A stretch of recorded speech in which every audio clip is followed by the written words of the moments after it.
So here we have Cheryl. She is a 58-year-old female coming to the community mental health clinic. She's college educated with a degree in accounting, but she's currently unemployed and has been for 6 months, where she began feeling stressed from that unemployment starting around 2 months post-event.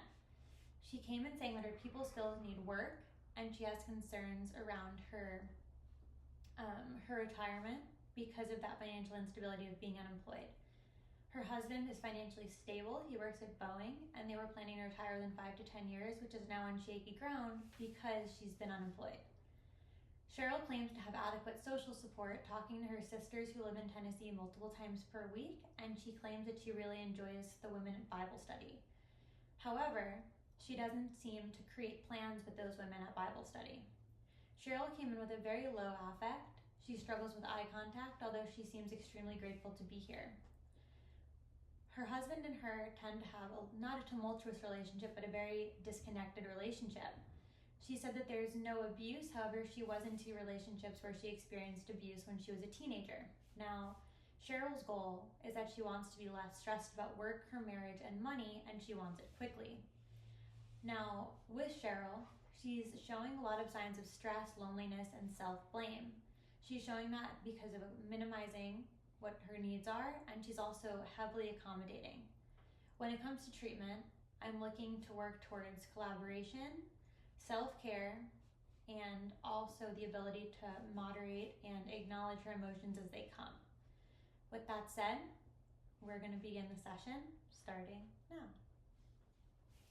Hey Cheryl, so it's nice to see you. Can you tell me a little bit about what's bringing you in today? Yeah, I'm really glad to be here, but I'm super grateful you're here. Like, I'm just super grateful that you took me in, and I'm just glad to be here, but I just have a lot of things going on right now. Mm-hmm. I'm not working, and things are not really going well with my husband. Okay, so what do you feel like is the most pressing? Where do you want to start? Because that's a lot to deal with. Yeah, it is a lot. It's too much for me to think about right now. I really don't know where to start. Okay, so why don't we start a little bit towards the beginning, right? So you said that you're not working right now. So what were you doing? Yeah, right now I'm not working because I went to school and I have my accounting degree and I was working, but some people got laid off. So yeah, I'm just having a really hard time right now not working because I've always worked. Mm-hmm. So I just don't know. Okay, you said that was 6 months ago? Yeah. That has to be really hard. Yeah, it's been really difficult. Yeah. So over the last 6 months, I know that you said that your marriage isn't going super well. So does that have anything to do with unemployment, or what's that look like for you? Yeah, it's just like the unemployment and my husband. It's just been hard to,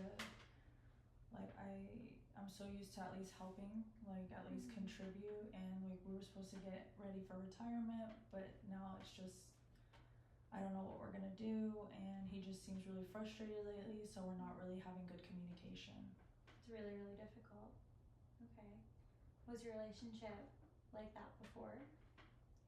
Yeah, I feel like we've always had good communication, but ever since I stopped working, I don't actually want to talk about this anymore. It's too much. Okay, it's okay that it feels like it's too much, and we don't have to talk about it. But I'm noticing that you're kind of really low right now. Yeah, I'm just feeling really overwhelmed. Okay, so I don't want to push you too far when it comes to this topic, okay? So what feels like it might be a little bit easier to talk about? Or what do you want to talk about? I think I just kind of want to just talk about my day, I guess. Okay, why don't we start there? Can you walk me through a day? Yeah, so I usually wake up pretty early, but since I'm not working, I just sleep in all day. Okay. So I'm asleep at least till 3 o'clock in the afternoon. Okay. And then I wake up, eat, and then I lay back in bed at 5. Okay. That's my day. Okay. So what's that experience like for you when it comes to how you're navigating your emotions? I don't really I've never really talked or thought about my emotions because I've always worked, busy, get things done. But now I've just been sleeping, so I'm not feeling anything, and that's why I sleep. I don't want to feel anything. I just want to sleep. Okay. And is there anyone that you can kind of lean on in this really difficult season? I actually do have my sisters. They live out of state though, so we talk on the phone. And then I also have a church. So like I go to church, I go to a Baptist church, and I have them, but I haven't been going because I just want to stay home and sleep. Okay, that makes sense. So when's the last time you went to your church group? I think it's been like 6 months. Wow, that's a long time. Yeah. So you talk to your sisters, but you haven't really done anything socially for a little while since work. I haven't left the house really since I lost the job. Okay, I've that just sounds been at really home. tough. Yeah. Okay, so does anything help in those really, really tough moments? No. That's why I just sleep. I don't know what else to do. Like I don't have any like ways of handling stuff like that. All I do is sleep. That's all I know how to do. So I hear you, and that's really tough. And I want to dive in a little bit to before unemployment. What types of things made you feel fulfilled or happy? I think I remember when me and my husband, we would go have date nights every week. So we did that for a while, but we just haven't really done that for a while. So I started to do like little hobbies around the house, like garden. Okay. So, but that's it. But I don't do that anymore. Okay. So just gardening, and that's it. I don't do anything anymore. What kinds of things did you garden? Like different flowers, and when I was little, that's what we did, and with my mom, and so it brings me peace, it brings me joy. I feel really good, and I just feel a lot lighter when I am gardening. But like I said, I don't do that anymore. Would you be open to, and I know that we're very early in this, would you be open to maybe going and picking up some seeds after this and maybe starting to garden a little bit? No, that sounds like, no, I just want to be at home. Okay. Yeah, I don't want to do that. What would it look like to do something that would bring you a little bit of joy? Because I'm hearing that you wake up and you're feeling really down, and I'm hearing that you've applied to a lot of jobs and it just hasn't been fruitful. So what would it look like to reintegrate some joy in your day? What's something that feels like something you'd be open to trying? I mean, I know this sounds weird, but I think I could clean up the house. Okay. I haven't been doing anything, so maybe I can clean up. Okay. Do you feel like some joy and some like sense of accomplishment when you do that? Yeah, like I feel like I have my own autonomy. Okay. That's a good thing. I mean, baby steps sometimes can lead to bigger steps, right? Yeah, I think, if I start small, I think maybe if I like do the bathroom or do one thing at a time, because that just sounds like a lot. That house is really messy. You know, have you ever heard of a glimmer, Cheryl? No. No. So a glimmer is basically finding something really small throughout the day that brings you a little bit of joy, right? So a good example of that would be driving down the road and maybe you see kids with a lemonade stand.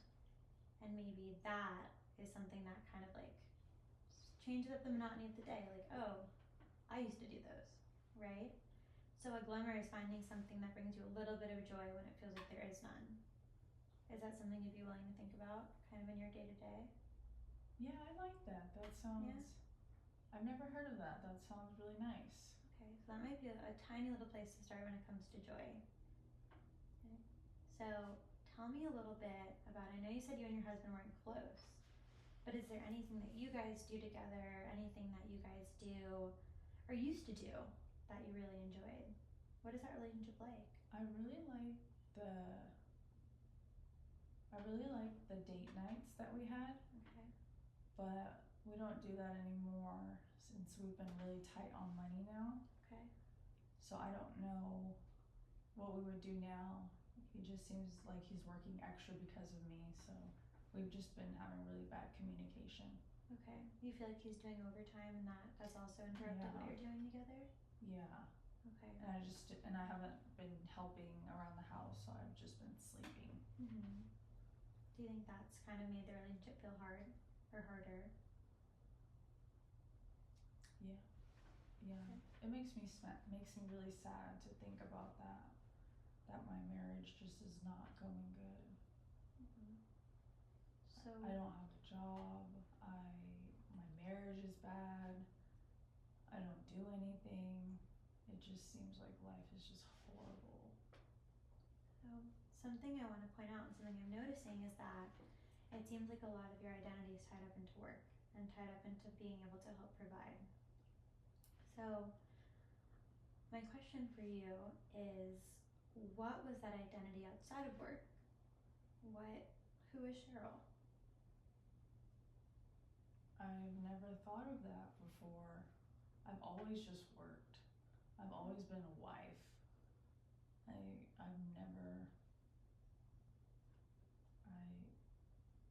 We got married young, at 18, high school sweethearts. Mm-hmm.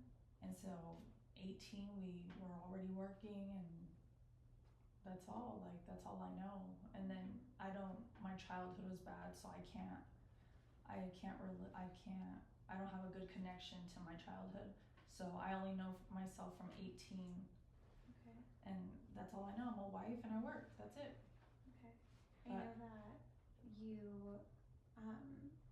I know that you said that like some of those topics are really hard and really heavy, but when you say that your childhood was really bad, can you kind of give me a little bit of a cliff note so I can understand a little better?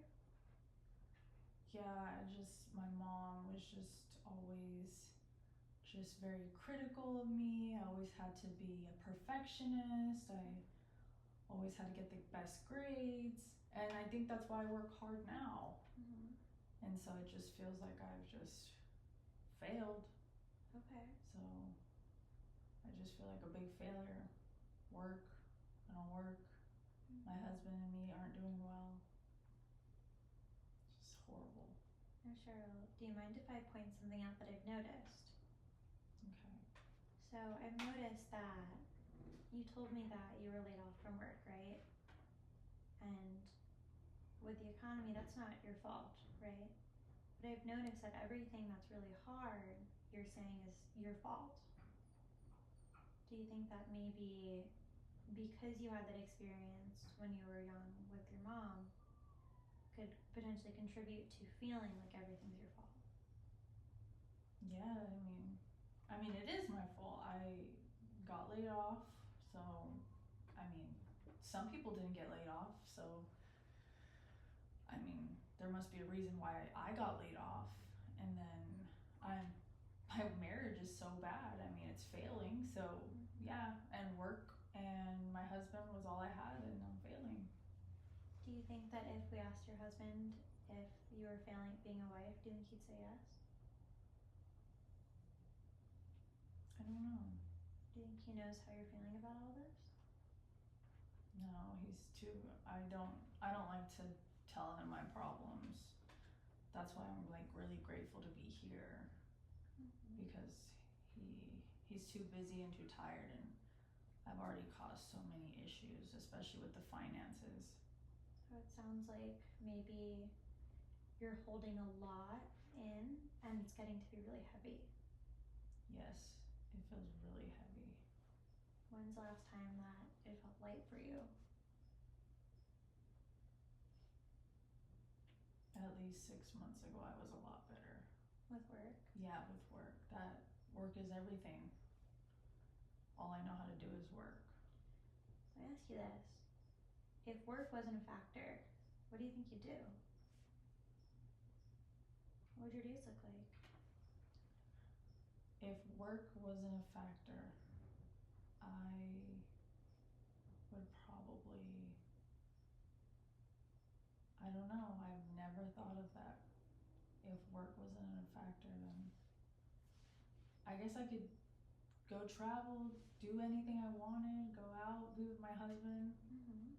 And that's the whole reason we were excited for retirement. Mm-hmm. But I failed and caused so many issues with that. Now we're not going to retire soon. So I guess work was not going to be a factor, but it's ruined now. So I'm curious. So say that you were back in school, okay, and you made a mistake on a test and you got one question wrong out of all of them. Would you throw away that whole test, even though you still got an A? No. Okay. So, do you feel like one slip or one tough period is going to change the course of your life forever? Or do you feel like it could possibly just be one slip? Yeah, I guess it is just a bump in the road.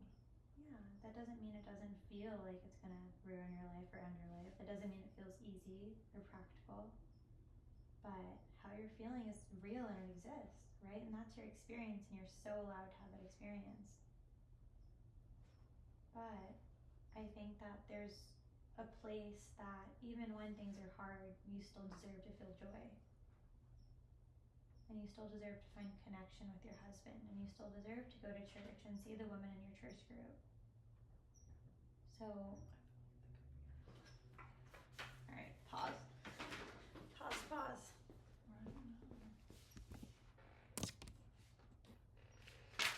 No, we're going. It's still going? Yeah. Oh, okay, cool. You spooked me.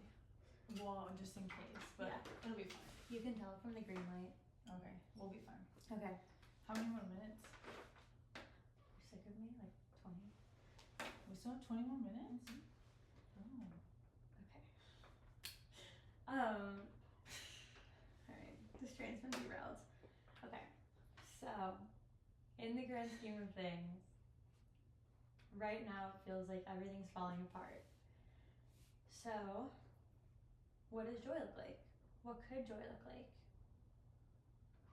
I think it's just easier just for me to be, I don't know if I should have came into therapy. I feel like it's requiring a lot of change. It only requires as much change as you're open to.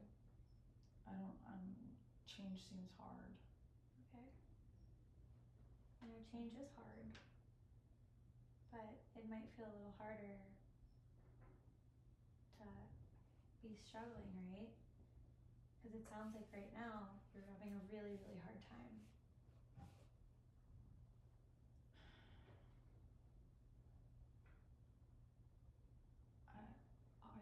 I don't know. I just feel like it's just easier to lay in bed.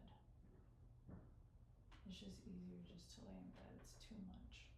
Everything's failing in my life, so I just want to sleep.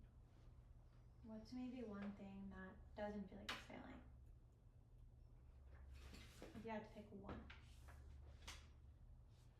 If I had to pick one thing, it would probably be at least having breakfast for my husband. Okay. Or dinner for my husband. So by the time I wake up, I'll make dinner, and so when he gets home, he does have dinner. Okay. And I do enjoy that. Do you guys have any good talks when you guys do that? You connect? He's usually too tired to talk at the table. And I have nothing to talk about anyways, I've just been in bed. Okay. So he just comes, we have dinner, we don't really talk. And when we do talk, it's usually about the bills, and he just reminds me that I'm not working, so that, and I'll sometimes bring up my sisters when they call. So I talk to my sisters every week, and they call every week, and then I'll tell him about it. But I just, we don't really talk that much. It's not good. Has it ever been good? It used to be, but not anymore. Okay, when you go to church, does he go to church with you?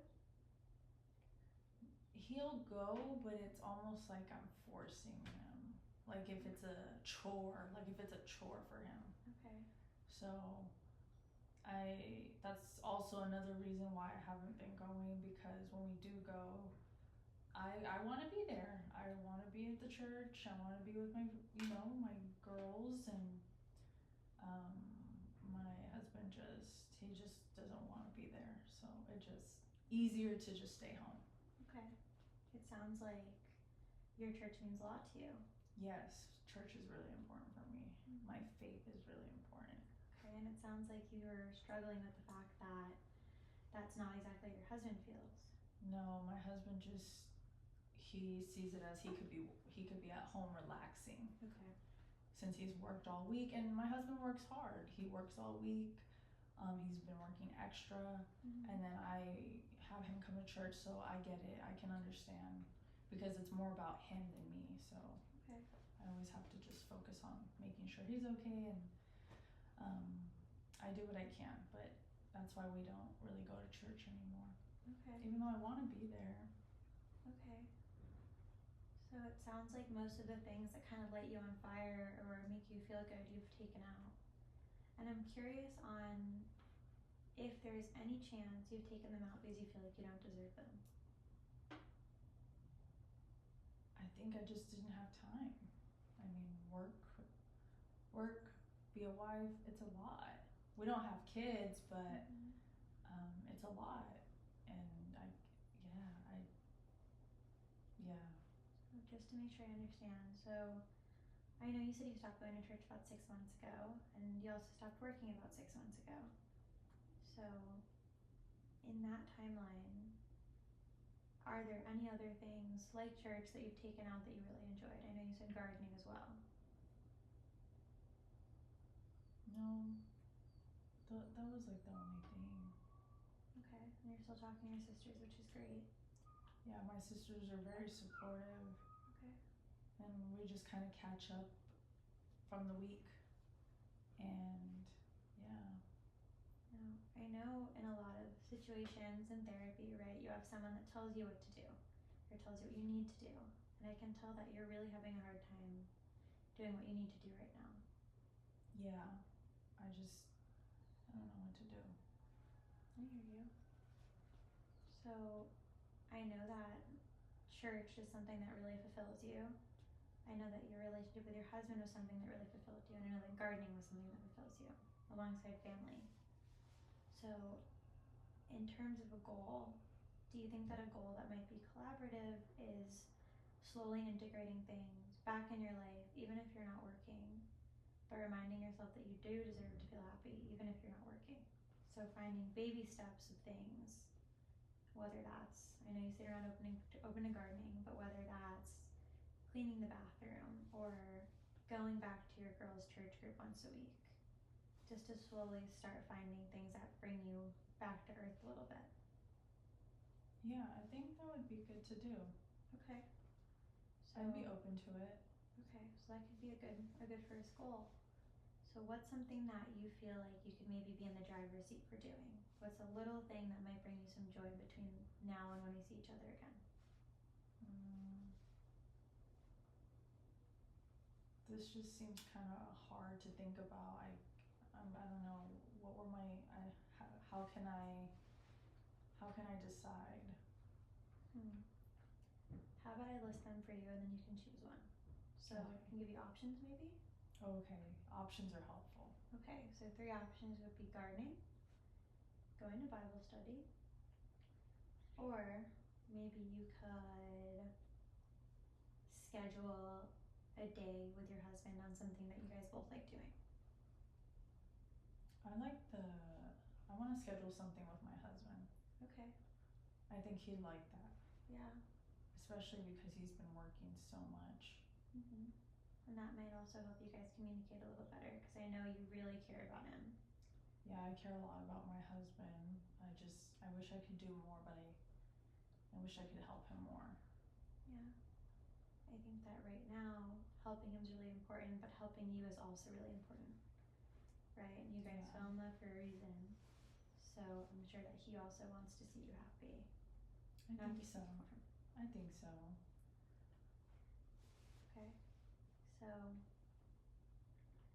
now that that's out of the way, I'm curious. I know that you're having a hard time with work. Have you applied to other places since then? No, I just didn't want to get the rejection, Okay. so I've just been avoiding it. Okay. Do you feel like you might be, or do you feel like you are equipped for a new job in the field? Man, I feel like I've been going for a while. No? Yeah, a long time.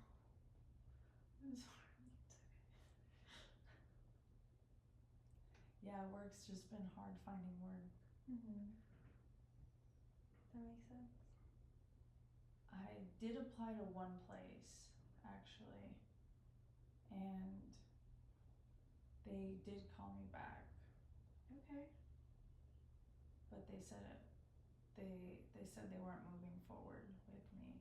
Okay. So then I just didn't apply after that. It sounds like that stuck with you a lot. Yeah, that really did. That one rejection really stuck with me. Did you ask them why they rejected you? I didn't even bother, just hung up and then I went to bed. Okay. Do you feel like that's when you really started spending more time in bed? Yeah, I just do it out of habit now. I can't get out of bed. Okay. It's way too hard. I don't even know how I'm gonna plan something with my husband. It's gonna be a lot. It's too overwhelming. Sounds really overwhelming. It sounds like you've been doing your best and it feels like your best isn't enough right now. Yeah. I feel like I'm trying so hard, but I just want to, I feel too stressed. It's just how I handle stress. You just shut down? Yeah. I think it's just easier for me. So, I know you said the last time you felt joy was about 6 months ago. That sounds like a lot. Yeah. I was happier working. Sounds like that. And since I'm not working, I don't even really want to do anything. I feel like it's okay though. I feel like it's okay to not do anything. Cause I mean, yeah, I feel like it's okay, but I know my husband doesn't like it. Okay. Yeah. But I know that we have talked about the retirement, and he did say that he was going to calculate if we can still retire soon if he works extra, which he's been doing. And so I'm hoping that maybe we can still retire, but I would owe him everything and just make sure I'd be there for him. It sounds like he really cares about you, and it sounds like you really care about him.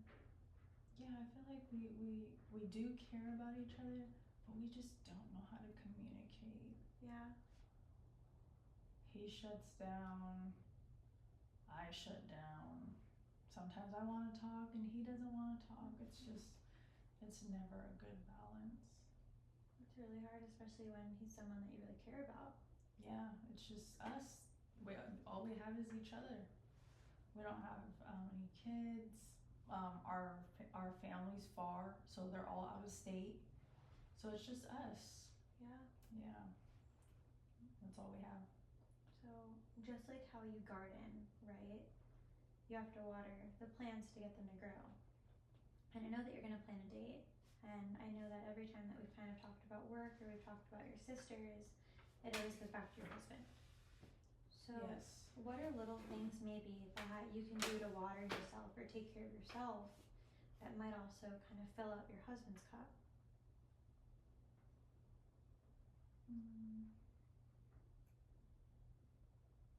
I do like going outside. Okay. I don't really go outside. But we have like a porch area Okay. in the front, but yeah, I don't sit there because I would always be working. But maybe I should get some sun, get out of the house, and sit in the sun. What would it look like to maybe bring your Bible out there, invite some of the girls from Bible study, and kind of just like have some of that community? I like that. maybe if I take my Bible outside, I could read scriptures, and that might be good for me actually. That's a really good idea. It sounds like you might be abandoning what you need a little bit because you feel like you're not deserving of that joy or that peace. When you say it like that, it sounds really heavy. And it seems like it feels really heavy. Yeah, this is a lot. I didn't realize I had so much going on. Yeah. Sometimes when it feels like you have nothing going on is when you have the most going on. Yeah, it's just hard. Cause it's like I wanna get back to work, but I just don't wanna get rejected, get laid off. I have no sense of identity. If you could be anyone, who would you be? If I could be anyone, I would say if I could be anyone, I would be, there's my friend at church. Her life and her relationship with her husband is so good. They both come to church together. They just seem so happy. And like the way that they are with each other, with everybody else, like they're just great people. And I wish that sometimes like my marriage could be like that. Have you ever told your husband that? No, my husband, I would never say that to him. He'd think I wouldn't be appreciative of him. I think that there's a world where you could maybe tell him that you're yearning for that closeness in a way that he'll hear you. Because it sounds like right now you're not talking, so you're not communicating. And so don't get me wrong, sometimes you can talk and still not communicate. But there's a world where you could tell him how you're feeling by how you're feeling, not by what he's not doing. Does that make sense? Yeah. And maybe something we can do is create a script or some bullet points on things that you can say to talk through some of that as well. Oh, I'd like that. That's definitely something we can do. Yeah, I think that would really help with communicating with him more and expressing how I feel. Yeah, sometimes it's hard to have so much to say but no words to say it, right? Think about babies. When babies are born, they cry because they can't tell you what they need. And I think that as adults, sometimes we do the same thing. Yeah, I don't really go to my husband anymore with problems. That's why I wanted to that's why I'm really grateful you're here. That's why I wanted to come to therapy, and I'm glad I did, and I'm just glad to be here. Yeah, someone told me once that, I work with a lot of eating disorders, right? And in cases, and I know that's not why you're here, but we always say that in cases of someone with anorexia, right, someone that has trouble eating is hard, but not eating is hard too. And so in life you have to choose your hard. And sometimes it feels really peaceful to isolate, but sometimes it feels really not peaceful to isolate. So it's like every baby step could be a step in the right direction in its own way. Yeah, that's why I like just being at home, isolated in the room, and then it's just better to be alone. And so it sounds like we have a little bit of a plan in place to start reintegrating some joy in your life. Yeah, that'd be great. So when it comes to kind of everything that we've talked about, and we have about 4 minutes left, in your words, can you kind of tell me what our plan is? And of course, if you forgot, I can reiterate it too, but I want to see how you're feeling about all of this.